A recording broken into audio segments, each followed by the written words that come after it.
On est dans Orot, Tzadikim, dans la Shonara. Amour, Abotenu, Zechron Levacha, la Shonara, Oreget Shoshan, Bnei Adam. Ils ont dit, Chachamim, dans Maseret Arkin, que le Lashon Hara, il tue 3 personnes. Celui-là qui parle le Lashon Hara, celui-là qui accepte le Lashon Hara, et celui-là qu'on a parlé sur lui. Et celui qui accepte le Lashon Hara, parce qu'il peut écouter des fois sans accepter. Il a une mitzvah des fois de l'archosh. Comme avec Gedalia ben Ahikam. Gedalia ben Ahikam, lui, il était tzaddik et sodolam. Kodesh Kodashim. Vous savez qui c'était le Gedalia ben Ahikam? Gedalia ben Ahikam, c'était le dernier qu'il est resté. Il n'était pas cachour à la royauté de descendance de David Ameler.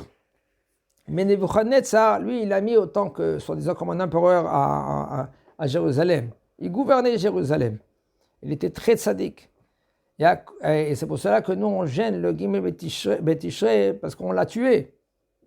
Quelqu'un que lui, il était proche de la royauté de David Ameler, il est venu, il l'a tué. Et qu'est-ce qui s'est passé? On est parti en exil. À cause de celui-là qu'il a tué. Et lui, Gedalia ben Ahikam, les Chachamim sont venus vers lui, il dit, fais attention, il y a lui, que lui, il veut te tuer. Alors lui, qu'est-ce qu'il a fait? J'accepte pas la Shonara, N'accepte pas la Shonara, mais au moins t'archoche, soupçonne. Mets-toi en garde, mets des gardiens. Qu'est-ce qu'ils sont venus? Il y avait un lien de ne pas rentrer à la royauté avec des épées, tout cela. Et là, personne n'avait les épées là-bas. Et lui, Ishmaël, il s'appelait, il avait une petite épée, il l'a cachée, et quand il est venu, il est rentré, il a fait un festin, Gedalia ben Ahikam, il a fait un festin, tous ils sont venus pour le shalom. Entre parenthèses, il est venu, il a pas dit, et là, Nebuchadnezzar, il est venu, et puis il a conquis Jérusalem. N'accepte pas. Ah ben tu peux soupçonner. Fais attention. Comme c'est écrit, tu vas lui donner le kavod, tu vas lui donner le respect, mais fais attention, méfie-toi, ne donne pas ton dos. Là, ici, il dit le Rav, celui-là qui parle à Shonara, celui-là qui accepte la Shonara, ça veut dire que oui, c'est vrai, je comprends, c'est vrai, tu as raison. Et celui-là qu'on lui parle de lui aussi, il peut le tuer. Et pourquoi il est caché dessus? Parce qu'en premier, il faut savoir une chose. Entre parenthèses, je dis cela, c'est pas, j'ai pas closé l'affaire. Aval, Vaitem nikiim mi Adam. Il y a un pasouk. Il faut être propre avec Akadosh Baruch Hu et avec l'homme. Un homme, lui, il faut qu'il fait le plus d'être propre. Et aussi, on va dire, il y a une sorte de tvia, c'est très, très, très, très profond cela, que nous-mêmes, on ne peut pas comprendre. Parce que les marchavot d'Akadosh Baruch Hu, ce n'est pas nos marchavot à nous. Akadosh Baruch Hu, c'est très, très profond. Achimaatz, lui, c'était le Kohen Gadol. David Ameler, il s'est sauvé là-bas chez lui, et il devait presque mourir. Il n'avait pas de quoi manger. Pendant quelques jours, il n'a pas mangé, ni boire, ni rien du tout. Quand Jonathan, lui, il a dit, écoute, c'est vrai, Shaoul, il veut te tuer, sauve-toi. Alors maintenant, lui, il s'est sauvé, il n'avait pas de quoi manger. Et qu'est-ce qu'il a vu? Il a vu un endroit, Nov Ira Kohanim. Il est parti là-bas, il n'avait pas ni de quoi manger, ni de boire. Il a dit, écoute, Achimat, il a dit, j'ai rien du tout, de quoi te donner. Il dit, vende-moi les chemapanim. Alors il a dit, mais tu n'es pas Kohen, toi? Il dit, d'accord, mais c'est Pikuach Nefesh. Peine de mort. Il va mourir, s'il continue comme ça. Alors qu'est-ce qu'il a fait? Il a donné à manger. La question qui se pose, qu'est-ce qu'ils ont fait maintenant quand ils sont partis maintenant? Ils ont Adoeg Adomi, il est parti chez Shaoul, il a dit, tu sais Shaoul, Achimaatz, lui, maintenant il est ami avec celui-là, avec ton ennemi. Il s'est sauvé chez lui là-bas, il a donné à manger. Pareil que cela, il a donné même l'épée de Goliath. Il faut les juger, ceux-là. Ils ont jugé et il faut donner peine de mort à tous les Kohanim. 83 Kohanim. qu'est-ce qu'ils ont fait? Ils ont fait quelque chose? Mina Shamayim.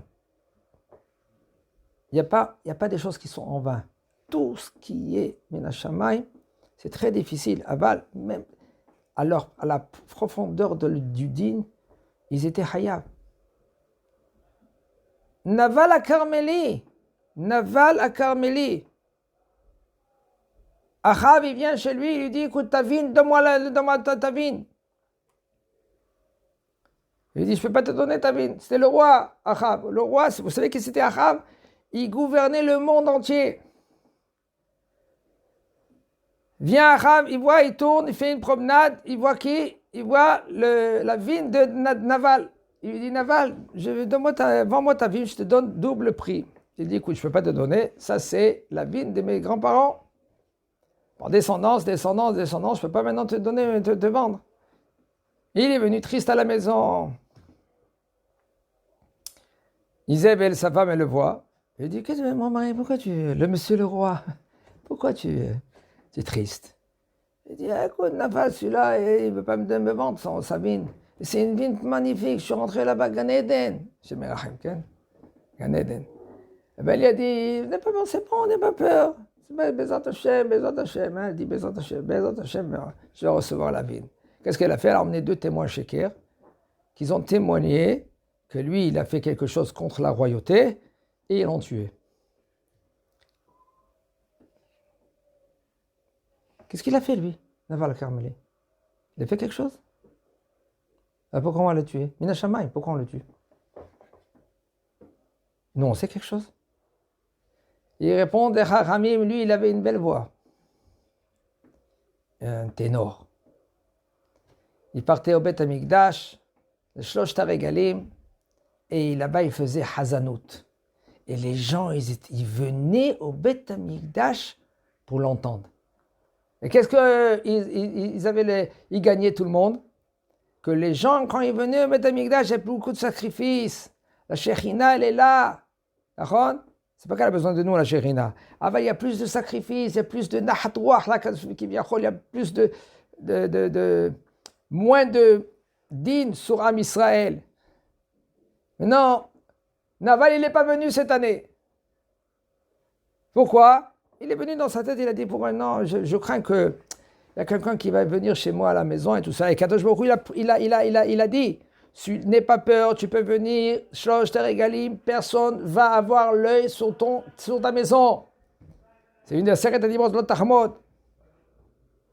Il faut pas, comment, l'Otachmod, c'est de pas convoiter. Ouais, convoiter. Et Kadosh Baruch Hu, il promis, viens, Shlosh Teregalim, personne ne va convoiter maintenant ton terrain, ta maison. Et lui, il n'est pas venu. Parce qu'il n'est pas venu. Qu'est-ce qui s'est passé? Le din, il est là. Les gens, ils ne sont pas venus au Beth Amikdash. Les Shamaim, ils ont été pointueux sur lui. Nous, on ne sait pas Heshbonot Shamaim. Les comptes d'Akadosh Baruch Hu, on ne sait pas. Nous, on voit des fois des résultats. Nous, les marchavot d'Akadosh Baruch Hu, ce n'est pas comme les marchavot de nous. Alors maintenant, tu ne sais pas maintenant quel rapport, pourquoi maintenant celui-là, on a parlé de la Shonara, aussi on va le tuer à lui aussi, quel rapport, pourquoi? Des choses qui sont très très profondes. Il fallait qu'il fasse attention, une des raisons, des fois il parle pour rien, même il peut être un tzaddik, gadol, parce que lui il réprimande les gens, alors les gens ils sont makpidim alav. Ça dépend comment tu réprimandes, même que tu fais les Shem Shamaim. Ça dépend comment tu réprimandes les gens. Même que tu fais les Shem Shamaim, il faut faire attention. Il y en a des gens qui viennent avec des pancartes, les Shem Shamaim, pour Akadosh Baruch Hu. Oui, pour Akadosh Baruch Hu, Hashem Erachem. On a vu beaucoup des choses, des cas que pour Akadosh Baruch Hu et Hashem Erachem. Pnina, vous connaissez qui c'est Pnina? Vous connaissez Pnina? La femme de Elkana. Qui c'était Elkana? Le père de Shmuel. Il y avait Pnina, et la deuxième femme, la femme de Shmuel, de Elkana, c'était qui? C'était Hana. La Gemara, elle raconte que Pnina, parce que elle faisait les Shem Shamaim. Quand Hana, lui, elle a arrêté de prier. Pourquoi elle a arrêté de prier? Elle n'a pas d'enfant. Tous les années, elle vient au Beth Amikdash. Okay. Et cette année, elle ne peut pas y aller à la Beth Amikdash. Elle dit, ça sert à quoi? Ça sert à rien. Je vais arrêter de prier. Et qu'est-ce qu'elle est venue faire maintenant, Pnina? Elle a dit, Chana, regarde, je mets la blouse à mon fils. Elle avait 5 fils. Regarde, hein? Regarde, j'ai mes tabliers, j'ai mis le casse-croûte, hein? Regarde comment je le peine. Mets-lui à ton fils, à toi aussi, un petit tablier. Et elle, Chana, elle pleure. Pourquoi elle a fait ça, Pnina? Pnina, elle a fait cela pour un peu bouger Hana, qu'elle prie à Kadosh Baruch Hu, parce que vous savez, Pnina, elle était tzaddik et dola. Grâce à Pnina, on a eu Shmuel. Nachon, Alkana, Nachon, Hana. Mais grâce à Pnina.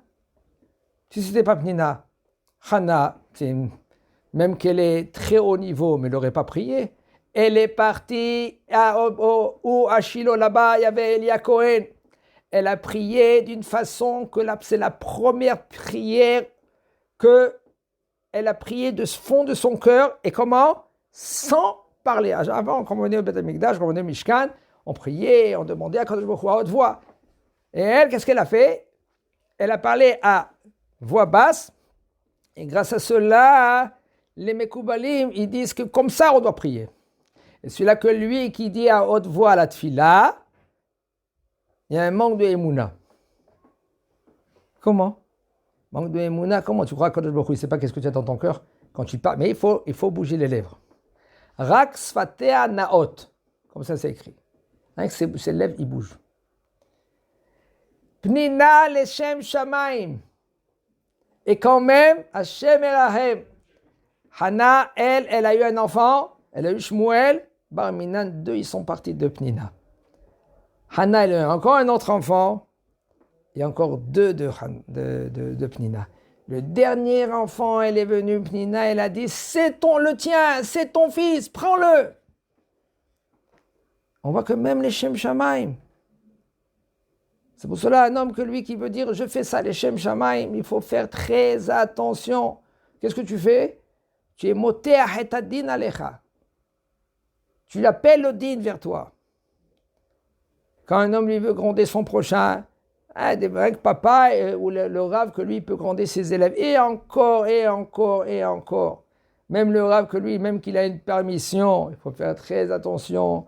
Il faut que le rave il est clean, il faut qu'il le fait cela devant l'enfant. Combien Shemerachem Barmina, le Olam Abba qui vont recevoir, on n'est pas jaloux de leur Olam Abba. Il y en a des gens qui font les Shem, trop les Shem Shamaim. Entre parenthèses, je dis. Je veux l'éduquer. Mais c'est ton fils. Je sais que c'est ton fils, mais tu ne vas pas l'éduquer maintenant du tout. Comme toi, tu crois, en fin de compte, qu'est-ce que tu fais? Tu te défoules. Pas tu veux l'éduquer. Tu te défoules. Tu as les nerfs et tu sais pas où les mettre les nerfs et il y a quelqu'un qui les en fin de compte, ton fils, c'est un sac de boxe.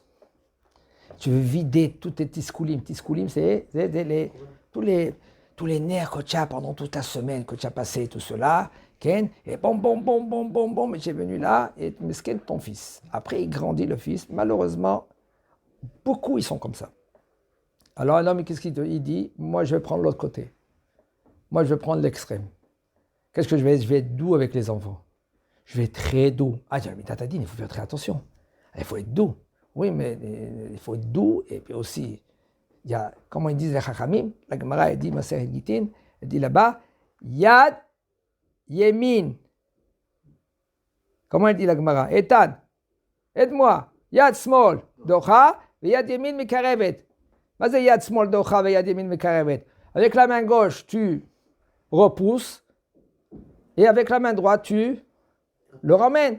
Pourquoi elle dit comme ça la Gemara? La main forcée et la main droite. Quand tu le repousses, tu ne repousses pas avec la main droite. Pourquoi? Parce que tu vas le repousser très fort. Tu le repousses un tout petit peu avec la main gauche. Parce que ta main, elle est faible, la gauche. Alors, mais là, tu vas le repousser. Pas de toutes tes forces. Mais tu le repousses un peu. Il faut savoir comment repousser. De nos jours, repousser, c'est pas de taper. Repousser, c'est de regarder, par exemple, méchamment un peu. Tu t'es mal comporté. Mais extérieur, pas intérieur. Ça, tout cela, ça s'apprend. Il faut apprendre avant le mariage. Pas quand le bonhomme, c'est bon, il a 2, 3, 4, 5 enfants, et ben c'est bon, il commence, il fait des cours. C'est jamais trop tard, c'est jamais trop tard. Ah bah, il faut faire des cours avant le mariage. Il faut apprendre comment éduquer l'enfant. Et éduquer l'enfant aujourd'hui, c'est encore plus qu'avant. C'est s'adapter au dehors, à la génération. C'est pas comme l'homme, il dit, c'est bon, quand maintenant, j'aurai des enfants, n'aie pas peur, tu ne me connais pas, moi je suis... C'est-à-dire, on a vu beaucoup de gens qui croient qu'ils savent beaucoup, et puis en fin de compte, après des années, ils viennent vers les rabbinim, ils pleurent. Il m'appelle, c'est quelques jours, il me dit, je ne sais pas quoi faire, 15 ans, le bonhomme, il est un enfant, il est bien magnifique, tout d'un coup, 15 ans, je ne veux pas y aller à la yeshiva. Qu'est-ce que je fais? Question. Il va voir les rabbinim, comment gérer maintenant. Mais ça, c'est pas quand il a 15 ans, ça quand il est bébé ou avant, il faut apprendre cela. Que le dor de nos jours, c'est un dor qui est un peu... Il bouge un peu à droite et à gauche. Il n'est pas stable.